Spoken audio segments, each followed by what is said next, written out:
Hip pain is one of the most common injuries I see people with.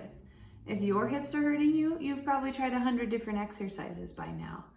Today, I want to share with you my top 3 exercises that I give patients to help fix their hip pain. These are effective, efficient exercises that can be made easier or harder to meet you right where you are. If this sounds interesting to you, keep watching to learn how to do them.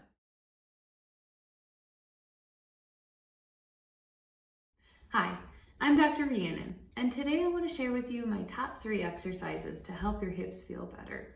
Having strong hips that are able to move like they're supposed to does so much for our bodies. Our hips have a lot of impact on how our low back is feeling, and our hips also control a lot of how our knees move. So even though this is a joint that might be hurting itself, pain there can eventually lead to pain a lot of other places. So I'm glad you're here learning how to help your hips feel better today. The first exercise we'll do today is called a bridge. I'll show you how to do it first with no equipment, and then I'll explain how you can add a band to increase the challenge. To do a bridge, you'll need to lay flat on your back on a firm surface, on a bed, or the floor is fine, wherever you can get to easily. You lay all the way flat with your knees bent up. We're gonna do a little bit of tension on your core. If you don't know how to turn on your abs, I'll link in the description below to my video about how to turn your core on. We'll start out turning our abs on and then lifting our hips up and back down. You should feel like your glutes, your butt muscles are squeezing to do the work, and you should lift until your hip is about in line with your knee and your shoulder. That's how you do a standard bridge. If that feels easy and you're ready for a little more challenge, you can add a band. A little loop will work, or if you have a long band, you can always tie it in a loop around your knees.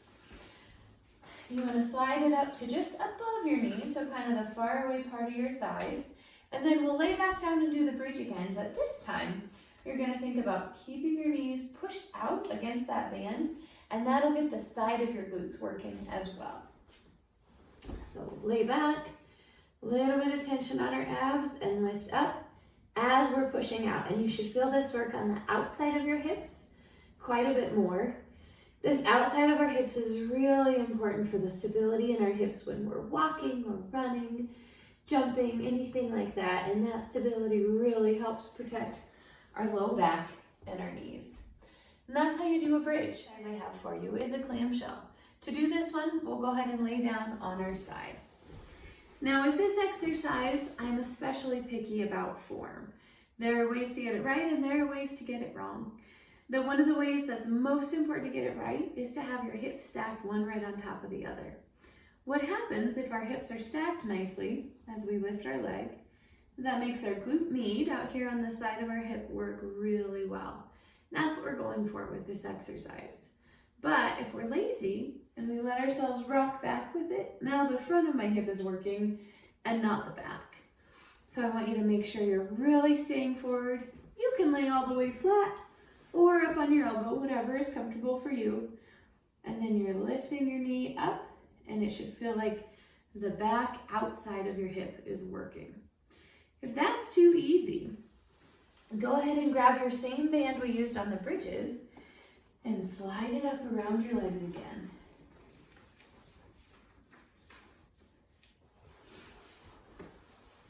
Now we'll do the same thing, but this time it's especially important that you think about keeping your hips stacked one on top of the other and lifting that leg to the ceiling.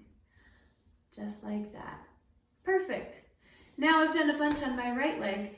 If you're doing these at home, make sure you switch sides and do them on your left side as well.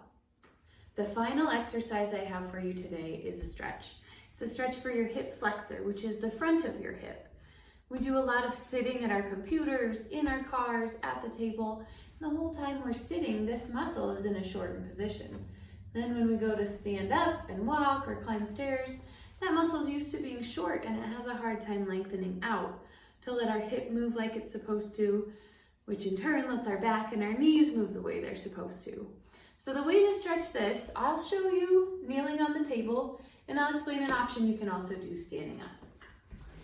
On the table, I'm going to put my left foot up and my right knee down. This means I'm stretching my right hip. The knee that's on the ground is the side that's getting stretched. I want to think about how my pelvis is positioned. If I'm tipped really far forward or arching my back, I won't feel much stretch here. But if I tuck my tail under and get as tall as I can, I'll feel a nice stretch through the front of my thigh. I want you to hold this for 30 to 45 seconds and do it twice on each side. So you'll do it once on one side and then you'll switch to the other side. It might take a minute to refine that stretch position. Make sure your tail is tucked, you're up nice and tall, and you should feel a nice stretch on the other side. So then we'll hold this and then switch back to the other side. And that's my favorite way to stretch your hip flexor. You can also do it standing, where you're in a bit of a lunge with one foot in front of the other and you're pushing your hips forward. I like the kneeling version if your knees can tolerate it, but if they can't, try standing and lunging forward till you get a stretch on the hip of the foot that's behind you. I hope these exercises are helpful to you. Use the bridges, the clamshells, and the hip flexor stretch to help your hips feel better. If you like these exercises, check out the description below. I'll include a link to my free download guide on how to strengthen your low back, hips, and knees in 20 minutes a day.